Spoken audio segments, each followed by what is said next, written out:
আমাদের স্কুলে এই সপ্তাহ জুড়ে চলছে বাচ্চাদের হেলথ চেক আপ।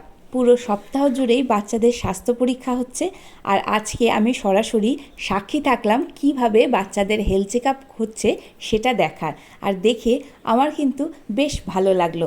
প্রথমেই বাচ্চাদের নিয়ে এসে উচ্চতা আর ওজন মেপে নেওয়া হচ্ছিল। তারপরে চোখ আর জিভ দেখা হচ্ছিল, জিজ্ঞাসা করা হচ্ছিল যে আর কোনো সমস্যা আছে কি না, যেমন জন্মগত কোনো সমস্যা, চোখের কোনো সমস্যা, কানের কোনো সমস্যা বা অ্যালার্জিগত কোনো সমস্যা রয়েছে কি না, সেভাবে নোট ডাউনও করে নেওয়া হচ্ছিল, হাতে লিখে দেওয়া হচ্ছিল। পরে আবার সেগুলো সুন্দর করে অন্যভাবে নোট ডাউন করা হচ্ছিল।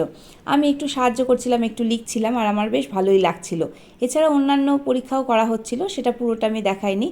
আর এছাড়াও ওদেরকে পেট ভরে মিড ডে মিল খাওয়ার পর আয়রন ট্যাবলেটও খাওয়ানোর ব্যবস্থা হয়েছিল। সারা বছরে আমাদের কিন্তু হেলথ চেক আপ হয়, এছাড়াও কাউন্সিলিংয়েরও ব্যবস্থা থাকে। ডাক্তারবাবুরা সাধারণত আসেন, আর কারোর কোনো অসুবিধা থাকলে তাহলে হসপিটালে ডাক্তারবাবুদের সঙ্গে বিনা পয়সায় যোগাযোগ করতে পারে। এদিনকে 7A আর 7B ছিল দায়িত্বে, আমার দায়িত্বে। আর এদিনকে দেখলাম বাচ্চাদের বেশ মজা, ক্লাস করতে হচ্ছে না, সেই সুযোগে একটু অন্যভাবে সময় কাটানো হচ্ছে। ওদের যে কি মজা হচ্ছিল কি বলবো, একটু অন্যভাবে গল্প করেও কাটাতে পারছিল। আর কি পড়াশোনা করতে কারই বা ভালো লাগে স্কুলের চার দেওয়ালের মধ্যে।